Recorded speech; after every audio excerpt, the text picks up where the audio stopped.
Assalamualaikum warahmatullahi wabarakatuh. Selamat pagi anak-anak. Apa kabarnya hari ini? Alhamdulillah. Semoga kita senantiasa diberi kesehatan oleh Allah Subhanahu wa taala dan tetap semangat dalam menuntut ilmu. Anak-anakku yang hebat-hebat, yang soleh-soleha.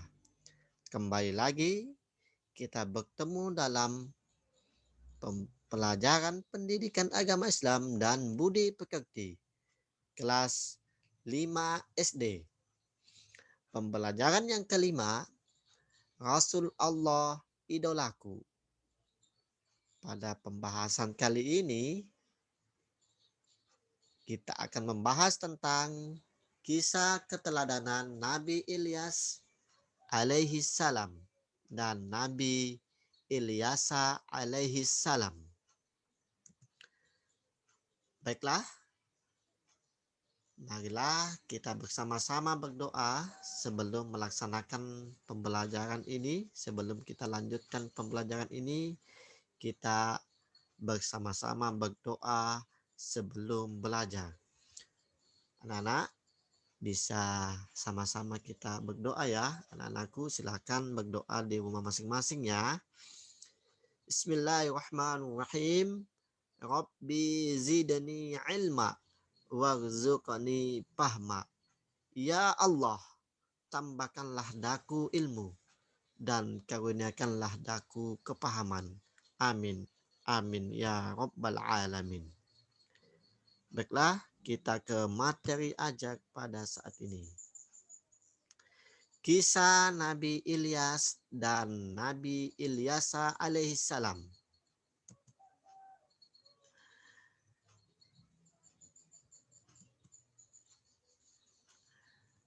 Setelah Nabi Sulaiman wafat, kaum Bani Israel kembali menyembah berhala. Mereka juga mempraktekkan kembali ilmu sihir yang dulu dilarang oleh Nabi Sulaiman alaihissalam. Oleh karena itu, Allah Subhanahu wa taala mengutus Nabi Ilyas alaihissalam untuk membimbing kaum Bani Israel kembali beriman kepada Allah Subhanahu wa taala.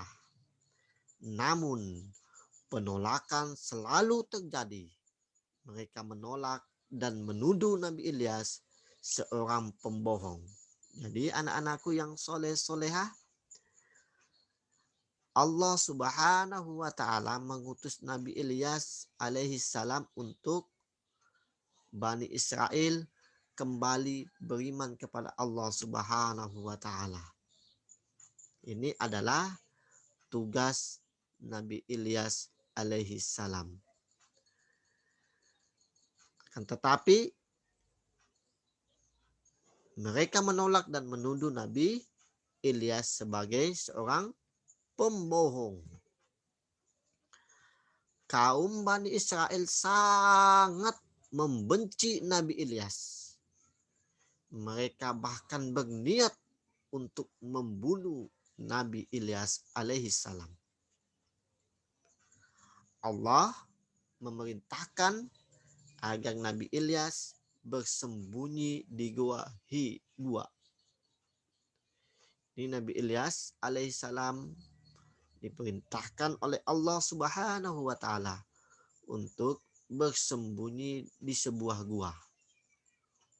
Karena kaum Bani Israel ingin membunuh Nabi Ilyas. Kenapa mau dibunuh? Karena Bani Israel membenci Nabi Ilyas. Karena Nabi Ilyas ingin mengembalikan keimanan Bani Israel seperti yang dulu, yakni menyembah Allah Subhanahu wa taala. Nabi Ilyas terus bersembunyi. Suatu ketika Nabi Ilyas menyembuhkan seorang anak laki-laki yang parah, anak yang sakit. Anak itu bernama Ilyasa. Setelah sembuh, Ilyasa berjanji akan mengikuti kemanapun Nabi Ilyas pergi. Jadi seorang anak yang bernama Ilyasa ini berjanji akan mengikuti kemanapun Ilyasa pergi, mengabdi kepada Nabi Ilyas alaihissalam. Atas pertolongan Allah Subhanahu wa taala melalui Nabi Ilyas alaihissalam, Ilyasa sembuh. Nah, setelah Nabi Ilyasa sembuh, ada kisah yang menyebutkan bahwa Ilyasa adalah anak angkat Nabi Ilyas. Ia begitu patuh dengan ajaran Nabi Ilyas alaihissalam. Ia pun selalu membantu Nabi Ilyas untuk berdakwah. Jadi Nabi Ilyas dan Nabi Ilyasa alaihissalam itu bersama-sama berdakwah di Bani Israel untuk beriman kepada Allah Subhanahu wa taala. Kaum Bani Israel terus-menerus menentang Nabi Ilyas.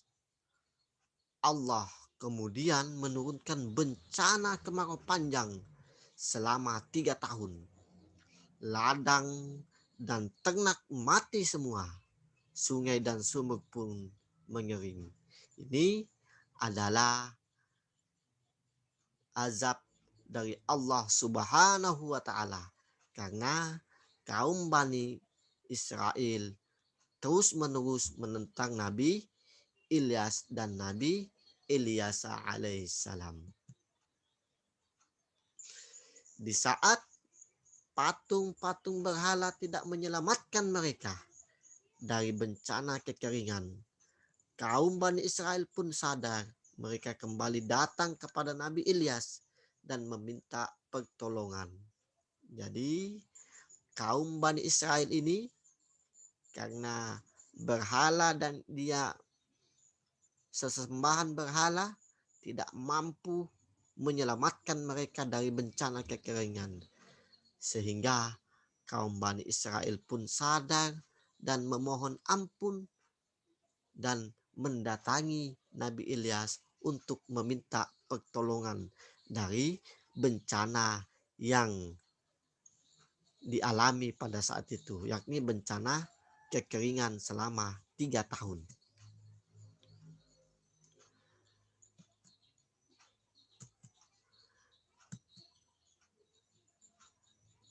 Setelah bencana kekeringan itu, Bani Israel mulai mempercayai Nabi Ilyas. Jadi pada saat itu Nabi Ilyas berdoa kepada Allah Subhanahu wa taala,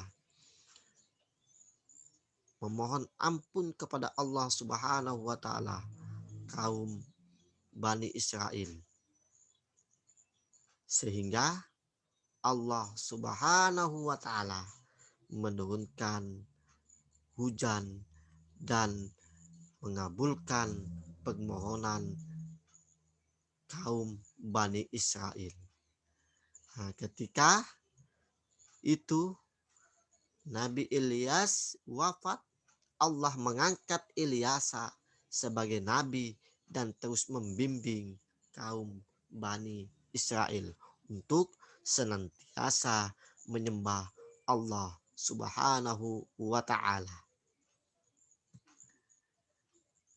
Pelajaran yang kita petik dari Nabi Ilyas adalah Nabi Ilyas alaihissalam senantiasa sabar menghadapi umatnya yang durhaka dan tidak pernah berhenti mengajak kepada kebaikan.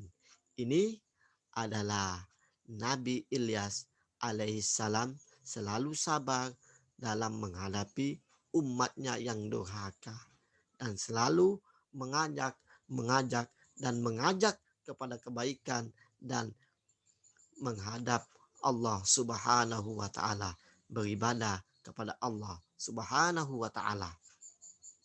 Selanjutnya, Nabi Ilyas alaihissalam selalu berdoa untuk keselamatan umatnya, untuk keselamatan umatnya Bani Israel. Yang ketiga, bagi umat manusia yang durhaka, Allah Subhanahu wa taala akan menurunkan malapetaka atau siksaan.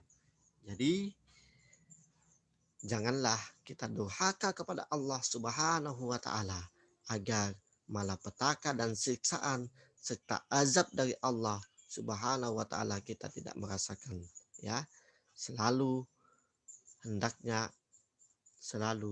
kita selalu melaksanakan apa yang diperintahkan oleh Allah Subhanahu wa taala dan selalu meninggalkan apa-apa yang dilarang oleh Allah Subhanahu wa taala. Selanjutnya, pelajaran yang kita petik dari Nabi Ilyas alaihissalam. Nabi Ilyas adalah pelanjut kekuasaan Nabi Ilyas alaihissalam. Nabi Ilyas selalu bersama Nabi Ilyas dalam menyampaikan syiar agama Islam. Nabi Ilyas alaihissalam mampu menciptakan kaumnya hidup rukun, tentram dan makmur karena berbakti dan bertakwa kepada Allah Subhanahu wa taala. Terakhir adalah ketaatan kepada Allah Subhanahu wa taala dan Rasulnya pasti membawa kebahagiaan hidup di dunia maupun hidup di akhirat kelak. Ini adalah pelajaran yang kita petik dari kisah Nabi Ilyas dan dari kisah Nabi Ilyas alaihissalam. Kiranya hanya ini yang dapat Bapak sampaikan pada pertemuan kali ini. Marilah kita tutup pembelajaran ini dengan bersama-sama membaca Alhamdulillah. Alhamdulillahi Rabbil Alamin. Wabillahi taufiq wassa'adah. Wassalamualaikum warahmatullahi wabarakatuh.